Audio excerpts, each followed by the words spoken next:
Happy Friday! Thank God. Feel the rhythm, feel the rhyme, get on up. It's library book time. You never saw Cool Runnings, did you? No. Okay. And it's not library book time because the library's not checking out books at the moment. No, we're not because of the carpet. So we're temporarily located to a refrigerator. But so I'm Kate. And I'm Bayleigh. And it is summertime, finally. Finally. Well, unofficially, I guess. I mean, summer doesn't start till what, June 21st or something? But I think so. But it is summertime here in Nash County, in North Carolina, and Nash and Edgecombe counties. And so. It didn't feel like it yesterday, though. No, it didn't. It was really chilly. 65 degrees outside. I had to wear a jacket. I think a lot of people did. I wasn't liking it. North Carolina needs to make up its mind as to whether or not it wants to be hot or cold. What season is it? I don't know. Come on. It'll change in about 5 minutes. Yeah, I know. As to which one it is. But it is. What we deal with. But it is summertime, and so it's like one of our favorite things to do in the summer here in North Carolina. I love it. Yeah, mountains on one side of the state, you got a beach on the other. Exactly. So go to the beach, right? Or go to the mountains. Or the mountains. But today's show is about beach reads.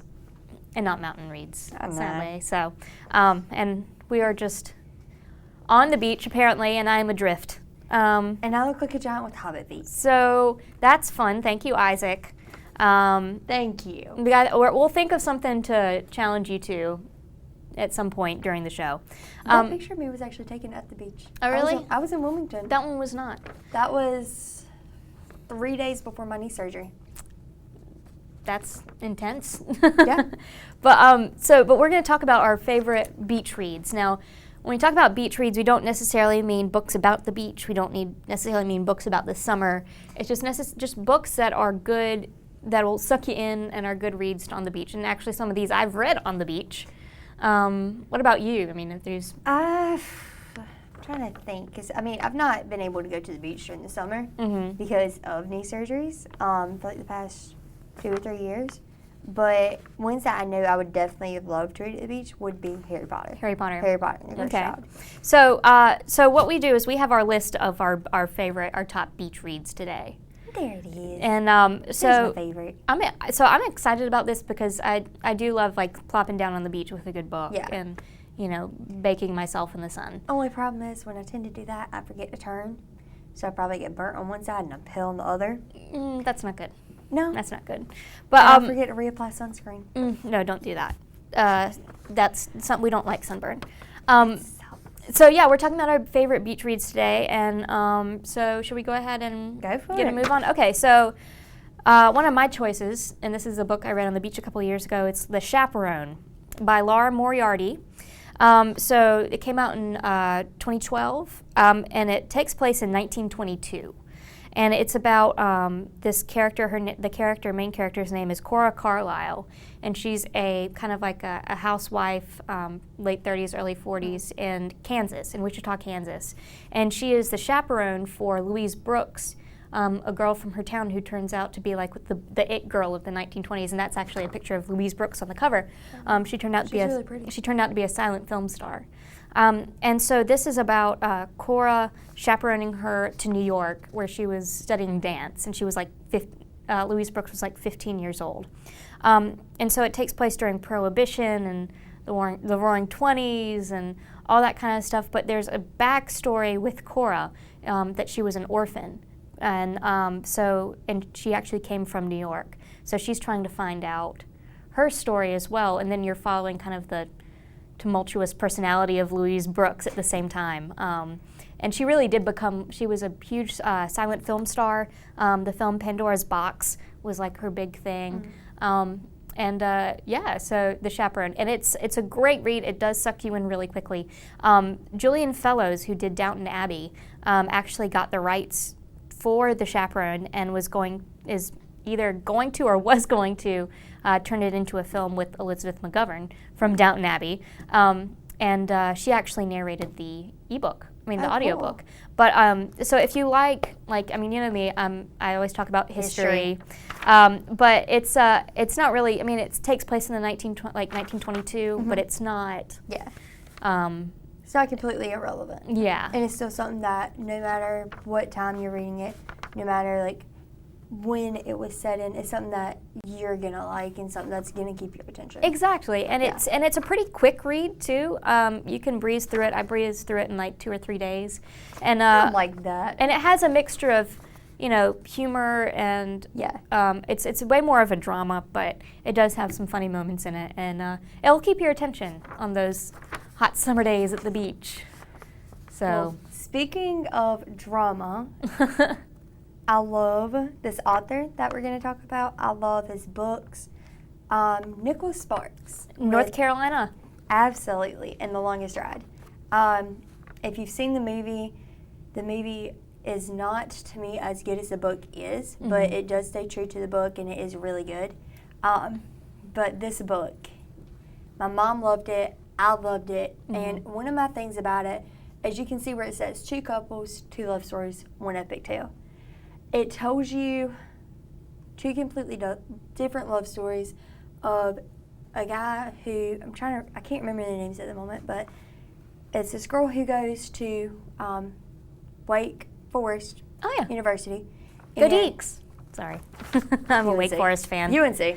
And this professional bull rider. Well, they start to talk, and he's from a farm, he grew up on it. It's his family's livelihood, and she is trying to be a designer, and she wants to work in an art studio, and she wants to go to New York. So it's them and what they want and their relationship, and this man who gets into a car wreck, and it tells you all this in the sit-up, so I'm not ruining anything. But it's really cool to me to see how these 2 stories intertwine so well, because you get to see the guy who's in the other part of the love story, on the second love story. It's him and his wife, World War II time. And it's really cool to see how he has a box of memories. He drives up to this Black Mountain College every year on this same day. Is it Montreat? I'm not sure. I don't know, sorry. I love up there, so. But he drives up there, and on his way up there, it started raining really bad, and he ends up getting into a wreck. They're driving past, they see it, and she goes to the hospital with them. The girl from the first love story who goes to Wake goes with them to the hospital and spends more time with them. And it's just really cool to me to see how these 2 stories, no matter the age difference, no matter what the different circumstances are, to see how much they can relate and how much they can learn from each other as far as how to get through things and how to be better together. And Nicholas Sparks, he is kind of the master of the romance. And it makes it even better that it's all set in North Carolina. Yeah, and that's another great thing about Nicholas Sparks is pretty much all of his books are set in North Carolina for the most part. And he writes a lot. For instance, like Message in a Bottle took place at Wrightsville Beach, which is my favorite place to be in the summer. Safe haven, I love it. But it's really neat that he can talk about these places that are familiar to us as North Carolina residents. And my thing is with that is, for somebody who's grown up in North Carolina my entire life, grew up in Nashville, this is something that really hits home to me, because this is something that is from here. He is from here, and for him to write about places that not a lot of people know about, but everybody reads his books. It's really cool to see how he can help North Carolina and how he can help some towns get on the map and raise their profiles. Yeah, become more well known. But it's also for me that all of his stories are something that you could sit on the beach and read. You can sit in your chair when it's raining and read. You can sit in a coffee shop and read, and it's just something that they do suck you in. They do suck you in. I remember I went through one summer when I was about 14 or 15 where I breezed through The Notebook and Message in a Bottle and God, I love The Notebook. That movie. The Wedding and all of those, and I just blasted through them. Yeah. And it is a really great summer read. It just all of his books. They all kind of follow a formula, but that doesn't make them any less fun to read or entertaining. And that's the thing. All of his are kind of love stories, but they all have a different meaning behind it. They all have a different lesson that you can learn from it, and that's my big thing with it. It's never the same plot over and over again. It's always something different. And he lives in Beaufort or something like that? Yeah, like down by the coast somewhere. Yeah. So Nicholas Sparks, if you want to put like Tarboro or Rocky Mount or Nashville on the map. The original Nashville. I challenge you. Good sir. Or if you just want to come be on the show with us, you're more than welcome to. I don't think we can afford him. Hint. I don't think we can afford him, sadly. Yeah. So this is another one of my favorite beach reads. So it's The Divine Secrets of the Yaya Sisterhood. Have you ever heard of this? No. No? Okay. I love that cover. Interesting. Isaac, you know what to do. So this book was written in 1996, so it's been out for a while. It's by Rebecca Wells, and it's really about a mother-daughter relationship, which are complicated relationships most of the time. I think it's a very special relationship, but it also can be a complicated one. Yeah. And this is no exception. So it takes place in Louisiana. And this group who they call themselves the Yayas. So their names are Vivi, Teensy, Niecy, and Caro. And when they were younger, in like the late 1930s, they grew up during World War II time, they created the Yaya Sisterhood. Is that where you got your dog's name from? Kind of. It named her after Vivian Lee of Gone with the Wind and Streetcar Named Desire fame, but I was like, oh, Vivi, that's cute. So Vivi, yeah, that's pretty much where her name came from. But they called all these shenanigans and chaos, and had this really close bond, these four friends. And then, 70 years later, Vivi's daughter, Sida Lee, and they call her Sida, is a director in New York, a play director.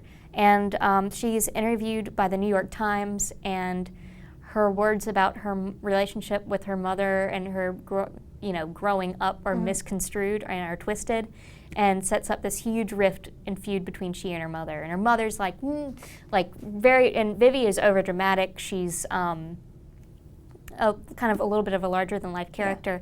Yeah. And so kind of to help reconcile the two, the Yayas send Sida a scrapbook, and they call it The Divine Secrets of the Yaya Sisterhood.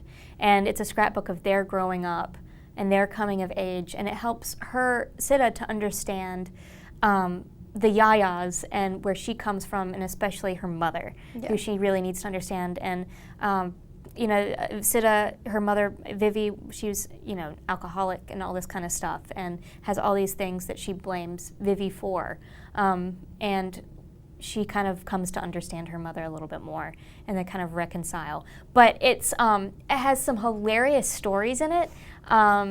They talk about going to the premiere of Gone with the Wind in Atlanta when the premiere was there, and all these things. And it's hilarious. It's really funny. It's heartwarming. It has moments that break your heart and make you cringe. And you look like you're gonna cry just talking about it. No, it's really.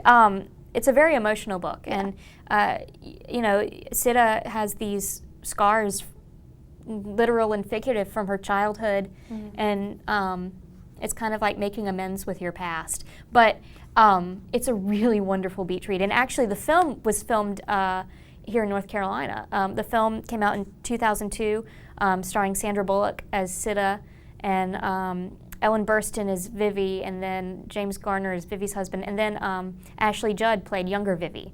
And then, of course, Maggie Smith is in it, and among many, many others. And it was filmed down by Wilmington, actually. Oh, cool. It's a good movie too. But this book is pretty amazing. So, Divine Secrets. The books are normally better than the movies anyway. Yeah, that's kind of the way it works for the most part. But Divine Secrets of the Yaya Sisterhood by Rebecca Wells. Isaac, if you can Photoshop this book cover, I do challenge you for this episode, unless I find something more interesting, and then your work starts over again. So, and he's going to work on it. He's he's like, I'm on it. So those are some of ours. So we're going to take a quick break. See if he can get this done. Yeah, take a quick break and maybe go catch like 30 seconds of sun before we come back. I need it. 30 seconds. Yeah, so I need it. I'm a ghost. So anyway, we'll be right back here on Cover to Cover.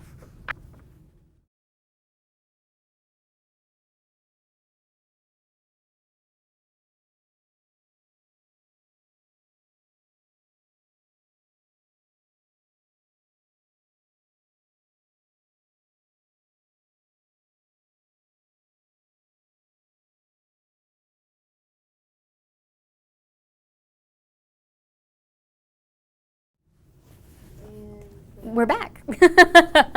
So we got about 10 seconds of sun.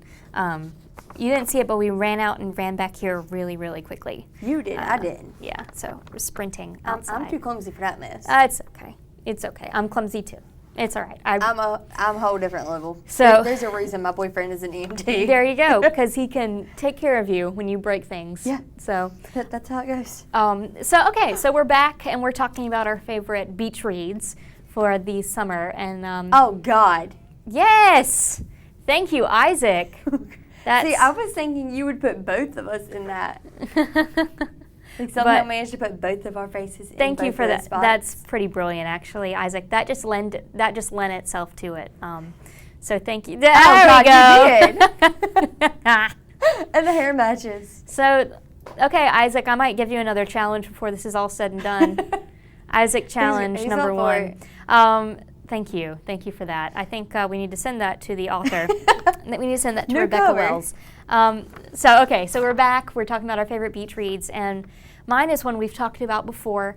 I'm excited for this. And it's kind of funny because it's not exactly. Now, like I said, the books we're talking about are not exactly quick reads. They're not exactly beachy per se, but they're really good books that you can read on the beach. And I read this one on the beach, and I just touched my microphone and it like thumbed. So A Game of Thrones by George R.R. Martin. Oh, the show. So this book came out in 1996, just like Divine Secrets of the Yaya Sisterhood. And it takes place, it's the first novel in the Song of Ice and Fire series, written by George R.R. Martin, which we're still waiting for the next book, George. Come on. Get on it. Come on. Come on, George. Season 7's fixing to come out. Come on. So it introduces the plot lines of Westeros and the noble houses of Westeros and the Wall and the Targaryens and all those plot lines that we know and love. And some of the people that I cannot stand in this. Well, you know. They're Love not to hate them. Exactly.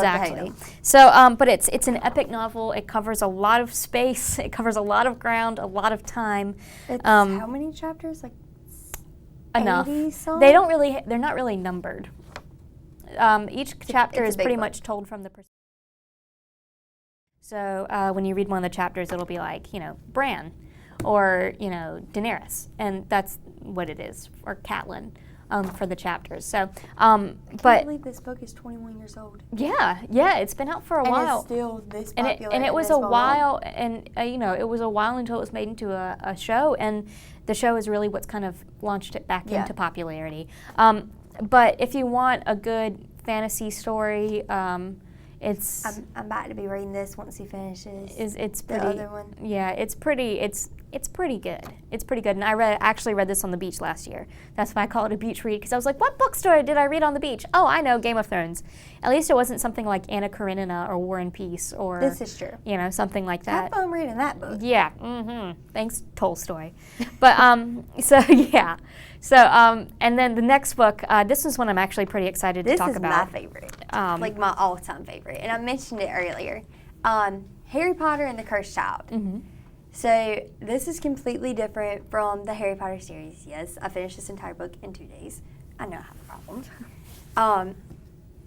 This does not go with the Harry Potter series per se. It's not actually an actual book. It's a screenplay for a play by John Tiffany and Jack Thorne that was produced in England. And it's 2 parts. It doesn't have Harry and Hermione and all of them in it per se. It's about his son, Albus. And it's just really cool because Albus ends up getting sorted into Slytherin instead of Gryffindor. And he feels like Harry resents him for that. And it's really cool to see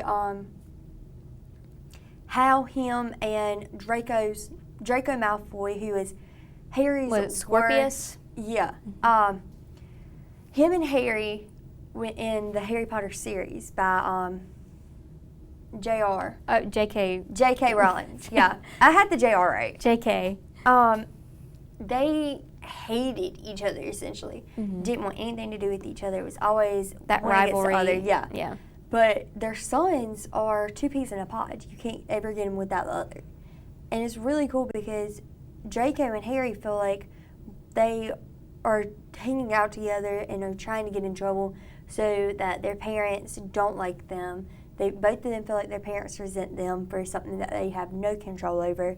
And it's really cool to see how Albus tries to not only fix things with his dad, he also goes back in time to try to save his grandparents. Yeah, and I can imagine that being Harry Potter's kid, you'd have a lot to live up to. Exactly. And that's one of his big things. Like, when you get sorted into Slytherin, your dad is the chosen one, and he is Harry Potter, and he's supposed to be Gryffindor.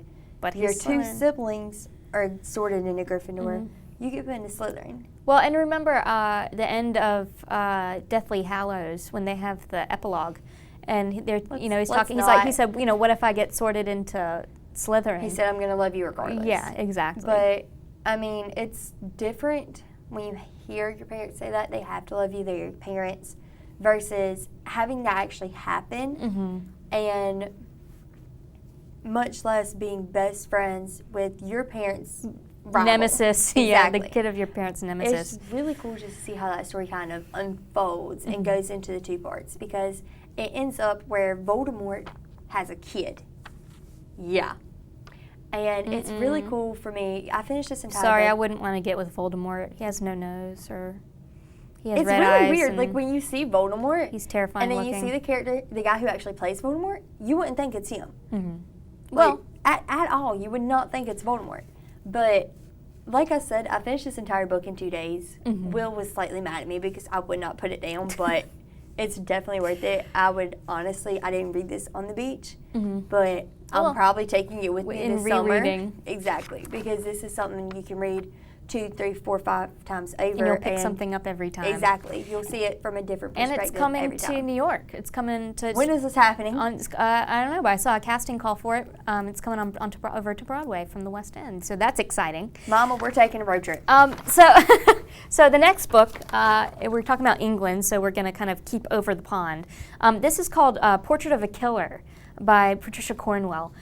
So this is about Jack the Ripper, and it's about who is Jack the Ripper, because that's a mystery that's never been solved as to who Jack the Ripper is. And so what Patricia Cornwell, she's a crime writer, and she actually worked at the Body Farm. I think it's in Tennessee, where they do all she learned how to do all the forensic examinations and things like that.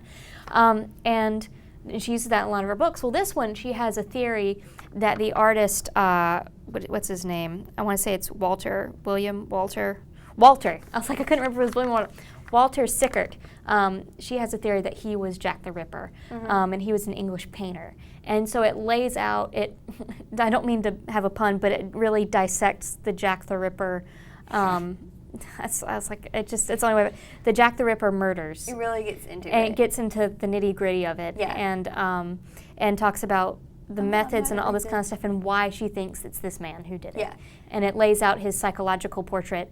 And it's chilling. It's a really chilling read. Yeah. It's a little disturbing at places. It'll give you nightmares. So Jack the Ripper, Portrait of a Killer by Patricia Cornwell. To go in with this, it's not the exact same book. There is another book out called Stalking Jack the Ripper. And I actually got it from my mom for Christmas. It's where this girl lives over in England, and she's fascinated with Jack the Ripper. She goes and tries to figure out who he is, and in the back of the book, you can read the synopsis on it. It actually shows where, in the author's point of view, this is a fictional book, but it ends up where Jack the Ripper is a whole lot closer to home to her than you would think. And it's just really cool to see how that unfolds. And the murders themselves are fascinating and terrifying. Yeah. So that's a good one. And then the last book, this is one I actually read on the beach too, is The Nanny Diaries. And so this was written by Emma McLaughlin and Nicola Krauss, and it came out in 2002. And it was made into a motion picture with Scarlett Johansson and Laura Linney.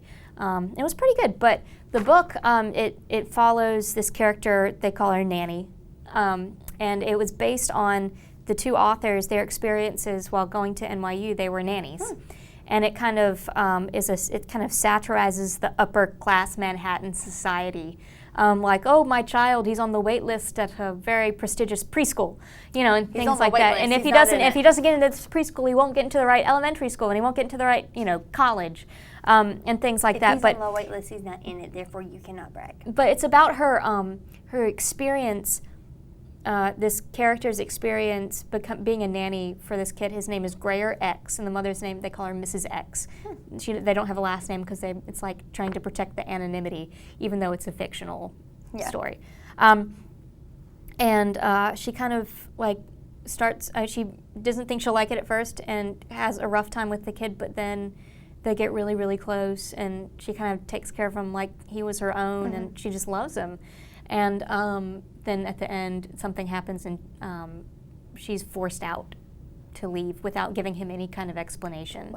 Wow. That seems heartbreaking. But it's really funny.